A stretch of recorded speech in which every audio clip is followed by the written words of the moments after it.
Boa noite, pessoal. Boa noite, galerinha. Então, eu vou começar a live hoje falando que hoje eu vou fazer uma live com o deputado estadual do Paraná, Tadeu Venere.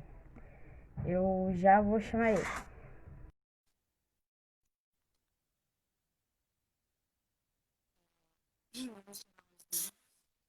Certo.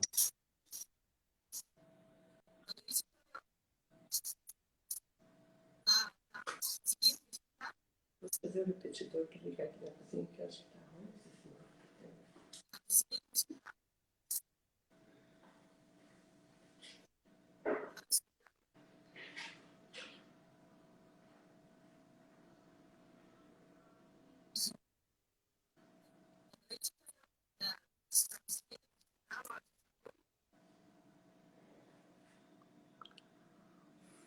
Estou lhe vendo. Estou escutando bem pouquinho, mas estou escutando.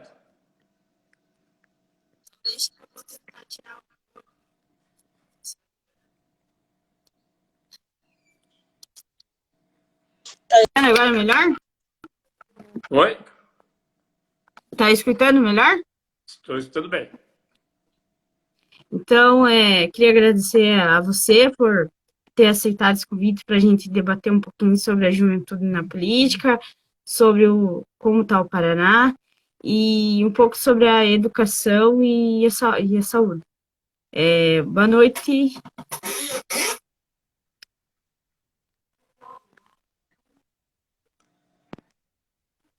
Oi, Larissa.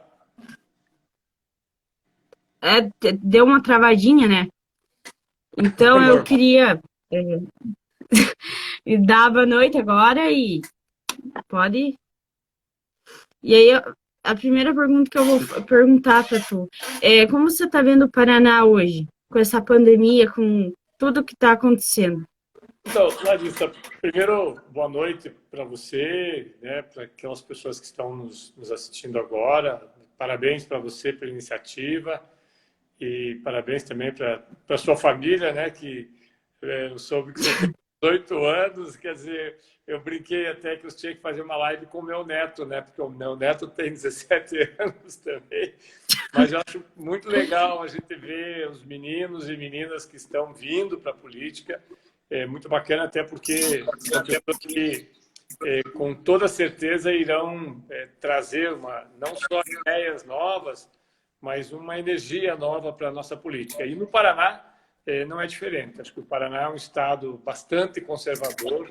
Aliás, o Brasil, de forma geral, tem sido conservador em quase todas as suas relações, né? Nós temos um histórico bastante difícil na nossa vida política, na América Latina de forma geral, mas no Brasil especificamente. O Brasil ainda é um país extremamente escravista, um país ainda onde a escravidão, os 400 anos de escravidão que deixaram marcas muito profundas na cidade, e essas marcas ainda estão muito presentes.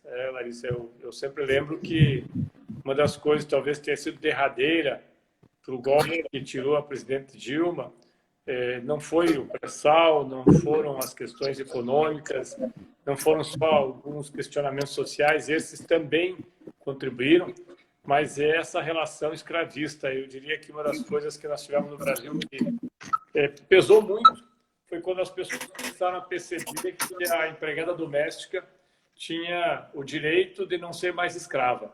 É o direito de ter uma carteira assinada, o direito de ter uma carga horária, o direito de poder sonhar em ter um filho na universidade.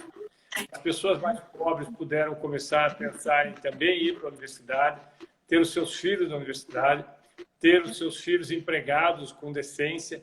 Eu acho que num país como esse, qualquer respiro que a gente dê, ele acaba provocando um cataclismo, né? E quando o PT assumiu o governo em 2003, as pequenas não foram tão grandes assim. As pequenas mudanças que nós fizemos acabaram se transformando em grandes. Foi assim, foi assim minha casa de vida, né? Foi assim a agricultura familiar, que você é de uma cidade que tem um peso grande, a agricultura familiar tem um peso grande aí, né? O Inácio, a gente sempre conversa com o Inácio, com o companheiro Inácio, que é prefeito do Planalto, e sabe da relação com o meio rural, com o campo.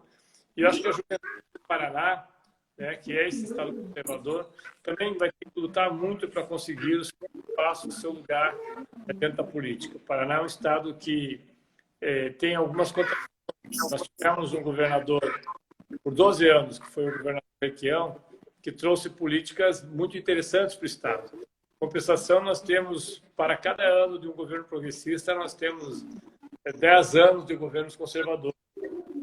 E nesse momento, embora nós tenhamos uma pessoa relativamente nova, o governador Carlos Massa é uma pessoa nova de idade, mas é uma política extremamente conservadora. A idade em si, no caso, não é o que conta. Se nós olharmos a política que o Ratinho faz, por exemplo, com o EAD na juventude, ensino à distância na juventude, nas escolas estaduais, com o processo de privatização das nossas empresas públicas, com a exclusão que faz de uma parte significativa dos jovens, inclusive, né, a possibilidade de não termos sequer uma Secretaria de Juventude aqui no estado do Paraná. Acho que isso mostra bem que, às vezes, a idade ela conta, mas conta mais do que a idade, conta o perfil histórico da sua caminhada, da sua família. E eu vejo com muita satisfação, com muita alegria, vejo com muita esperança pessoas como você, Larissa, e mais uma vez eu lhe parabenizo pela coragem, né? Porque uma menina sair candidata a vereadora não é uma coisa simples, não é uma coisa fácil. A eleição sempre é uma experiência muito bacana, mas ela sempre é desafiadora também. E certamente será para você. Mas eu tenho dito muito assim, a juventude que fez o Ocupa em 2016, talvez seja justamente a juventude que vai potencializar a resistência a um processo de enfrentamento que mais do que nunca é necessário agora contra o Jair Bolsonaro.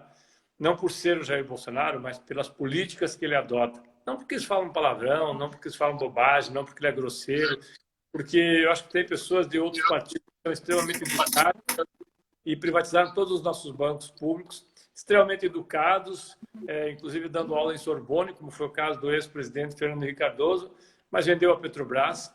Então, extremamente finos, tomam os melhores vinhos, frequentam os melhores ambientes, mas na hora de fazer com que nós tenhamos uma concentração de renda imensa, através, inclusive, do processo agrário, fizeram.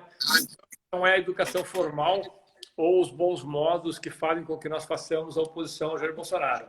É, sim, a sua aliança preferencial com a milícia, né? Essa aliança que tem com a milícia, a continuidade da morte de jovens negros, principalmente jovens negros de periferia no Brasil. Nós somos o país que mais mata jovens. O Brasil é o país que mais mata jovens em todo o mundo. A desconstrução das políticas públicas que vem sendo feito e um processo de concentração de renda maior do que nós já tínhamos. Eu acho que esse processo da pandemia no Paraná não será diferente, vai trazer mais concentração de renda do que nós já tínhamos. Então, hoje, Larissa, me parece que é extremamente necessário. Primeiro, que nós possamos nos apropriar, como a sua geração, como eu falei, a geração do João Vitor, que é o meu neto que mora em Maringá, tem 17 anos, né? A sua geração, nós temos que aprender a nos apropriar dessas ferramentas tecnológicas e conjugá-las com um pouco do conhecimento que a gente adquiriu ao longo da caminhada. E acho que juntando essas duas coisas, nós vamos ter um processo muito legal. Eu sou muito esperançoso, né, e tenho muita expectativa que a gente possa trazer para esse novo período, talvez nos próximos 10, 15 anos, vai ser um período novo, um alento para o povo brasileiro. O Brasil é um grande país. O Brasil é um país que está territorialmente entre os 5 maiores países do mundo, de extensão territorial. É a 5ª população mundial. É um país que já chegou a ser a 7ª economia. Agora, não adianta ser a 7ª economia do mundo, não adianta ser um dos países que mais tem território, não adianta ser um país com uma população de 212 milhões de habitantes, se somos também o segundo país, o primeiro África do Sul, o segundo país em desigualdade no mundo. Se somos o país que tem o maior índice de feminicídio do mundo. Se somos o país onde 112 milhões de brasileiros têm a renda e o patrimônio equivalente a apenas 5 brasileiros. 5 pessoas do Brasil têm mais renda, mais patrimônio do que 112 milhões de pessoas. é que nós temos uma concentração de renda e de terras onde 1% de todas as propriedades, de todos os proprietários rurais, tem 49% das propriedades rurais. Então, acho que vocês ainda vão ter muito desafio pela frente. E por isso é muito bom ver essa meninada toda aí, né? Uma disposição grande, às vezes com um friozinho na barriga, né, Larissa? Mas com muita vontade de fazer isso. Eu acho que vai ajudar muito, vocês vão ajudar muito, vão ser muito bons, e nós, na medida do possível, vamos estar juntos para contribuir nessa caminhada. Pois é, então o meu projeto é assim, é conversar com o pessoal da esquerda para a gente tentar trazer mais jovens para o nosso lado e conversar mais e como eu fiz uma live com o Vadir da Moça, aí ele falou assim que ele é contra esses negócios de fazer política pelo Facebook, pelo WhatsApp. E é verdade, se é para fazer política, é olhando no olho, é indo para a luta, é indo para a rua, não ter medo de se expressar. E assim, eu não penso em ir para vereadora nesse momento, porque eu estou como coordenadora da JPT. E eu tenho esse compromisso que eu tenho que ajudar a juventude. Mas acho que futuramente, uma próxima eleição, não nessa, mas futuramente. E eu tenho muita força de vontade. Eu acho que eu vou tentar fazer o melhor possível. E agradeço de novo. E aí eu tenho uma pergunta. O governador já deu para entender que é o mesmo governador que o Beto Richa. Então não muda muito, só muda o nome, porque o jeito de governar é igual. Eu acho até, Larissa, que só respondendo um pouquinho antes do que você falou do Valdir da Lua. Eu entendo que a gente tem que fazer política olho a olho, caminhar, porque isso, inclusive, o fato de nós nos afastarmos, né, das reais, do mundo real, muitas vezes fez com que perdêssemos parte desse espaço e dessa organização que é necessária. A organização das pessoas que mais precisam de Estado, que mais precisam de eu sempre falo que o debate sobre o Estado a gente tem que fazer com todas as gerações, mas principalmente com esta geração que está entrando na política agora.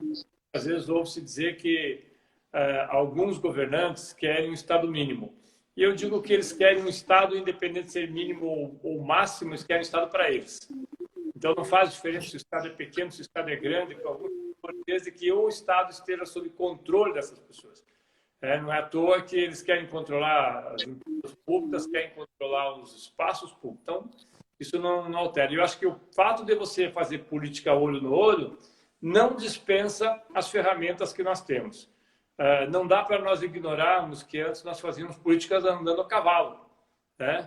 Nós fazíamos política andando de bicicleta. Só que o fato de você ter um carro te leva mais longe, mais rápido, e você pode fazer as duas coisas. Você pode ir nos mesmos lugares com mais gente.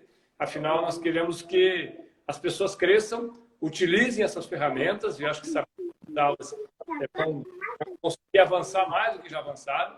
A juventude sabe fazer isso, e é preciso que a gente traga justamente a juventude, porque ela se desiludiu muito com a política.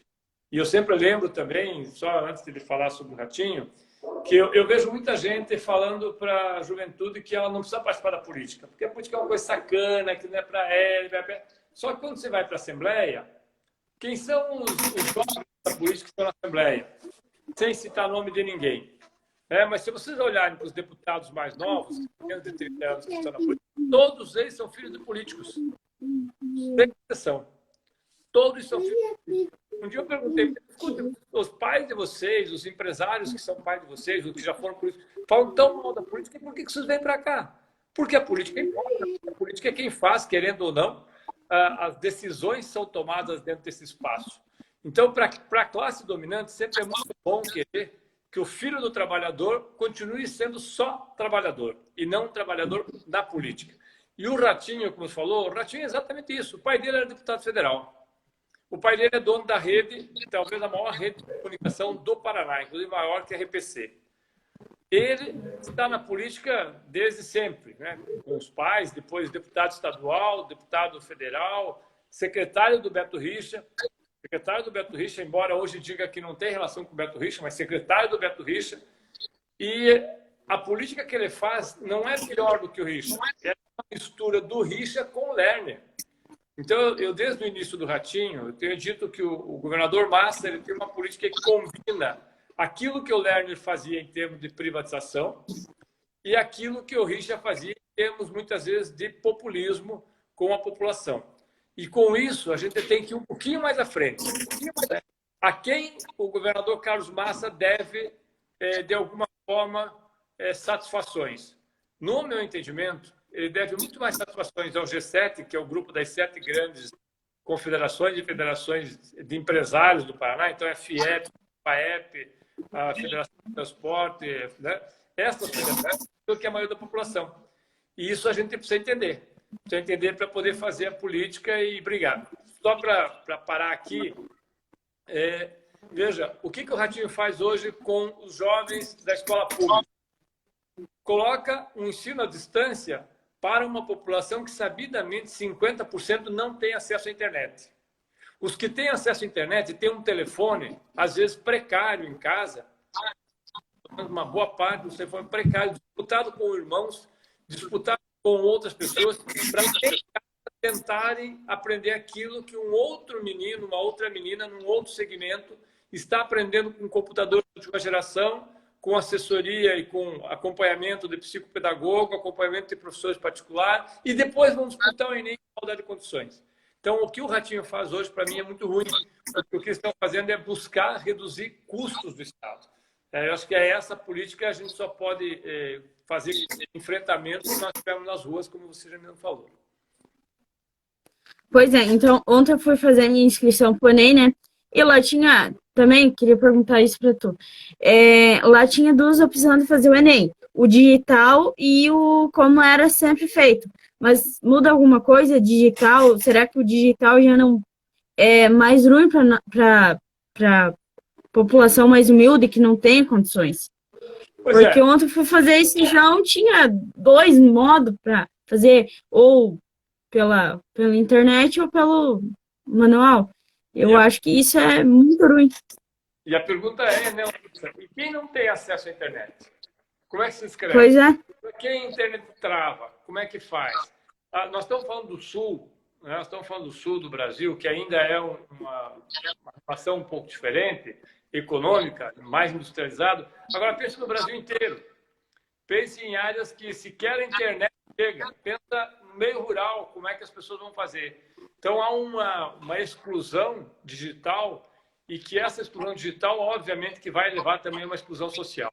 Eu creio que, como eu falei, a juventude que fez o Ocupa em 2016 e que fez algo que, para nós, é histórico, que não houve nem antes nem depois nada similar, é a mesma juventude que hoje está tendo que, de alguma forma, aprender a fazer, como é que faz inscrições, como é que aprende, como é que consegue ter acesso a informações que muitas vezes não tem a menor condição.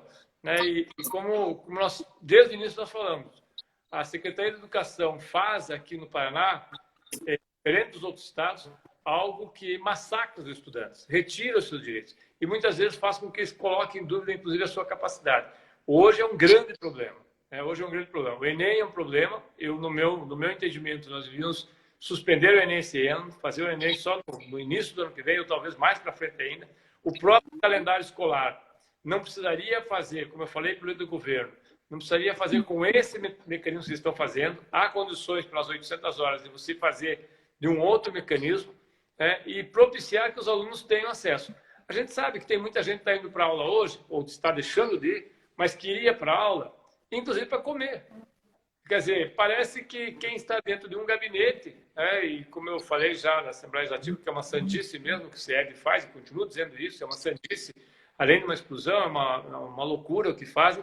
E a prova que isso é uma loucura é que menos de 40% dos alunos do Paraná estão conseguindo acompanhar o sistema de EAD, que é um sistema que literalmente exclui a maioria dos estudantes de todas as nossas cidades. Pois é, e esse sistema que o governo implantou, isso é prejudicial para os alunos, mas também muitos professores que não tinha muita noção desse sistema, eles se perdem, eles, assim, meio que... porque eles eram acostumados a dar aula. Agora vai pegar e... não dá certo. A gente não aprende, assim, tem algumas coisas, Larissa, que nos assusta. Né? A tecnologia nos assusta, porque a gente não aprende a trabalhar com isso da forma rápida. E além de não aprender a trabalhar de uma forma rápida, os professores ficam muito expostos, porque está fazendo com que eles aprendam. Eu brinco que os professores hoje estão aprendendo, ou tentando aprender, a trocar o pneu da bicicleta com ela andando. E não é qualquer coisa. Você pega o professor da rede que está há um bom tempo com uma metodologia. Eles agora você vai passar a ensinar seus alunos através de uma televisão. Nós temos televisões dentro das salas de aula, e acho que no Planalto não é diferente. Na sua maioria, quem tem televisão é a televisão laranja. A maioria, quer dizer, o último avanço tecnológico que nós fizemos foi isso. Nós temos um pouco interesse do Estado em fazer com que haja essa qualificação. Eu não sou contra o ensino à distância por ser contra. Eu acho que ele é possível, sim, de ser utilizado como uma ferramenta, desde que seja uma ferramenta subsidiária, ou seja, ele é uma ferramenta adicional para você tirar dúvidas, para você conversar, para você, em outros horários, seja aqueles horários que você está disponível dentro da sala de aula, você poder acompanhar. Agora, não pode ser o principal mecanismo de ensino. E tem só um agravante que eu acho que é extremamente complicado nisso, e certamente os profissionais de educação em pouquíssimo tempo vão perceber, que hoje já se vê a possibilidade de você utilizar o método de ensino à distância dentro de salas de aula com uma redução significativa de mão de obra. Mas isso só para alunos da escola pública, e aí não dá. Eu sou favorável ao Estado, eu acho que o Estado é o principal vetor de desenvolvimento, e é bom a gente lembrar, Larissa, né, uma oportunidade que se me dá, eu sempre lembro o seguinte, tem muitas dessas pessoas que falam contra o Estado, que o ensino público não é bom, que a universidade não devia ser assim, que nós... Aliás, eu escutei durante 10 anos deputados falarem que nós gastamos muito com as nossas universidades, que nós temos 7 universidades públicas e gastamos muito com as universidades. E agora eu pergunto para esses mesmos deputados, nós gastamos muito com as nossas universidades, mas quem está fazendo pesquisa contra o coronavírus são só as universidades públicas. Só as universidades públicas, que fora disso é laboratório privado fazendo para ganhar dinheiro. Para ter solução para todos e a um custo que não seja abusivo e que seja possível de ser mantido pelo Estado, só a universidade pública. O único espaço universalizante que nós temos é o Estado. É a educação pública, a saúde pública. Então, será esse talvez o grande debate que a gente vai fazer agora, no próximo ano e nesse próximo período. E é uma vergonha o ministro da Educação. A sala que ele fala assim é prioridade é os que têm mais condições de fazer o Enem. Para ele, os mais humildes, né, não precisa. Não sei se você acompanhou a fala dele, mas foi muita hipocrisia dele falar esse tipo de barbaridade. Eu acho que para eles, a gente também entender a mecânica que as pessoas falam. Tudo que eles falam para chocar. O governo Bolsonaro é um governo que vive de confronto. Ele cresce no confronto. Ele é um governo que, se tiver estabilidade, ele desaparece. Então, ele tem que crescer no confronto. Você veja hoje as declarações dadas pelo filho do presidente da República, dizendo que nós estamos chegando a um limite. Todos os dias nos ameaçam. Todos os dias querem colocar na parede. Todos os dias vêm com coisas absurdas. E eu sempre falo, para mim não faz diferença. Falem as bobagens que falem palavrão que falem, desde que façam aquilo que é o seu papel. Hoje eles não estão fazendo o seu papel e só estão falando as coisas que nos agridem, para nos chocar. E é preciso que nos choque, porque ao nos chocar, nós ficamos imobilizados, discutindo só a pauta dele. E acho que nesse momento, né, as pessoas que são pessoas mais jovens, inclusive, acabam ficando muito constrangidas em participar desse debate. Por isso se afasta da política.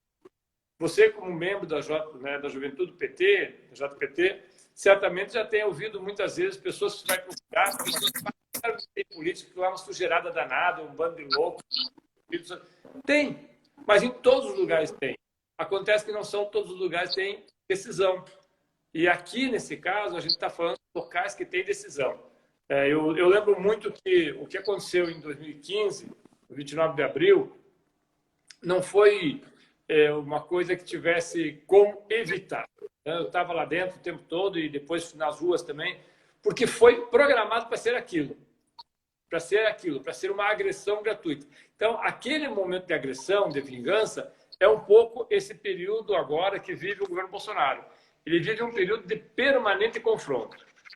Para mim, a gente tem que ignorar essas bobajaradas que eles fazem, que falam, e passar a exigir que eles façam, de fato, uma política que permita que as pessoas façam inscrição no Enem, que permita que você tenha equipamentos suficientes. Veja, se você tem condições de ter uma internet, por que nós não temos uma política de ter internet gratuita para todos os brasileiros? Porque você tem o FUST, você tem um sistema de desenvolvimento de tecnologia de telecomunicações.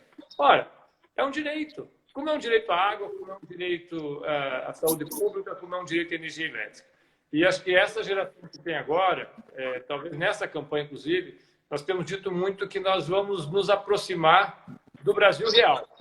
Sabe? O Brasil real, a gente até esquece que ele existe.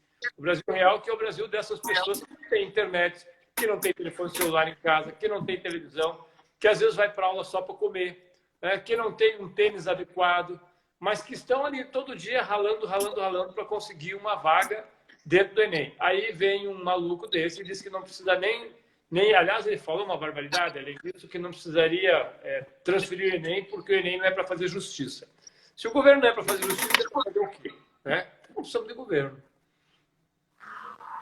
Pois é, não. E assim, eu vejo pelas jovens da minha idade que muitos não estão muito preocupados. Porque falam assim que política é a mesma ladroagem, que só sabe roubar e coisa. Eu penso diferente. Eu penso que não é assim.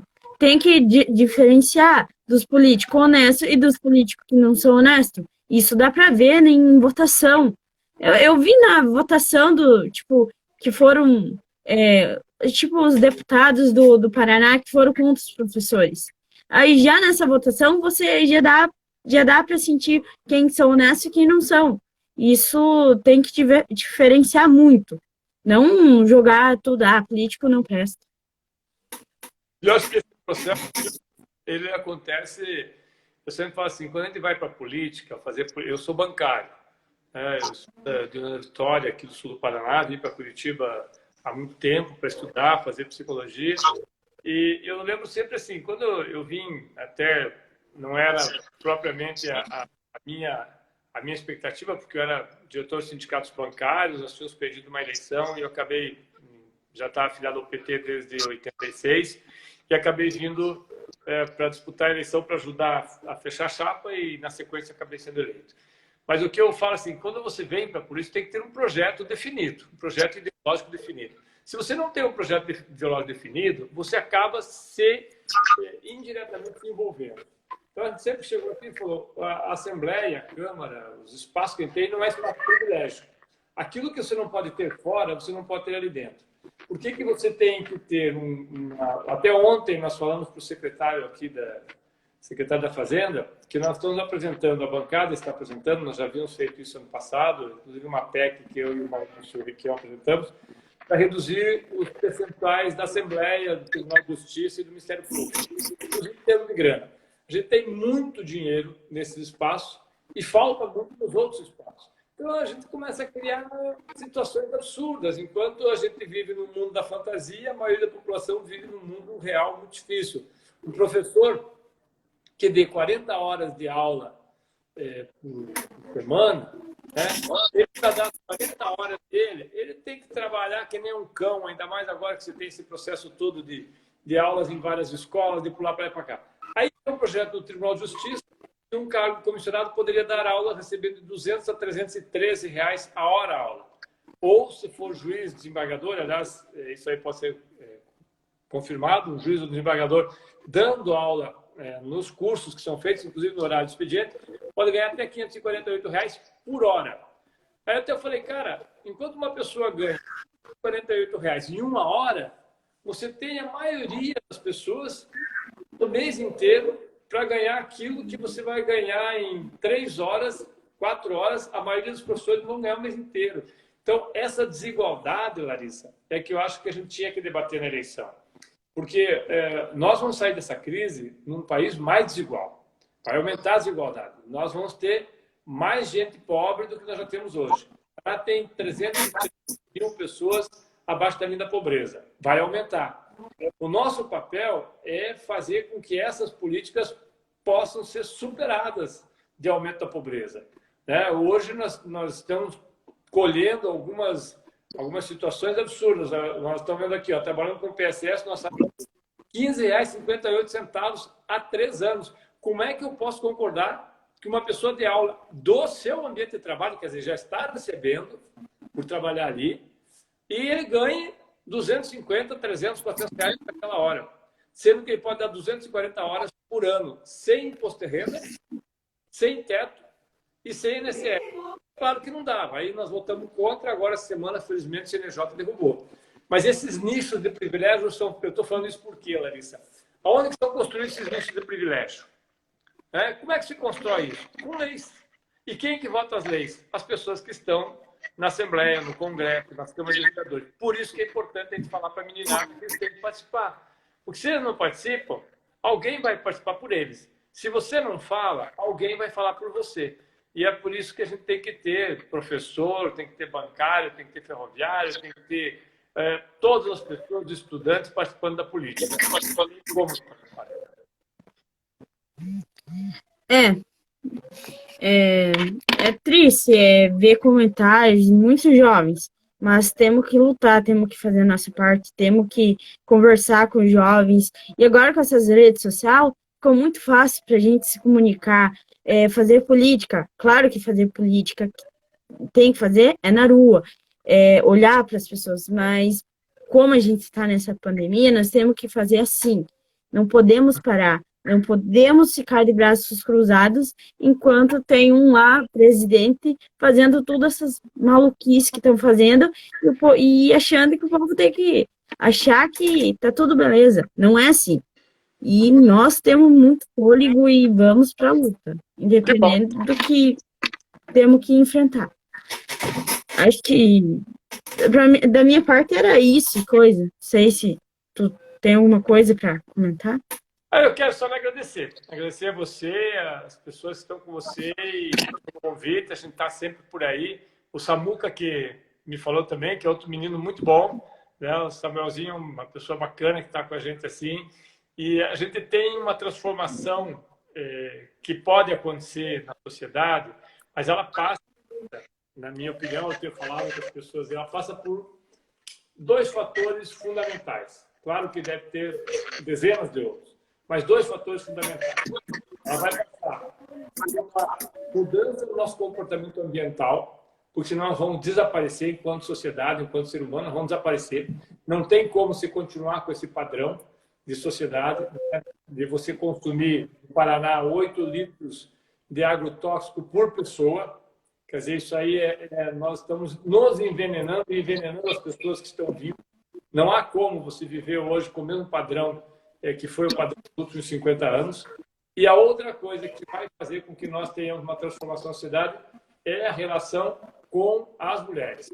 E quem vai ter a condição de transformar essa sociedade não é automático, não é mecânico, mas é a participação feminina. As mulheres são hoje 51% da sociedade. 51% da sociedade. São mais de 51% dos eleitores e das eleitoras no Brasil e no mundo todo. Entretanto, continuam ocupando os cargos menos significativos, decidindo mesmo na política. 54 deputados na Assembleia Legislativa, nós temos 4 mulheres, e às vezes não adianta, porque tem mulheres que fazem política contra mulheres, né? Então, eu acho que a gente tem que colocar mais mulheres na política, mas não só para ser mais mulheres na política, mais mulheres com poder de decisão.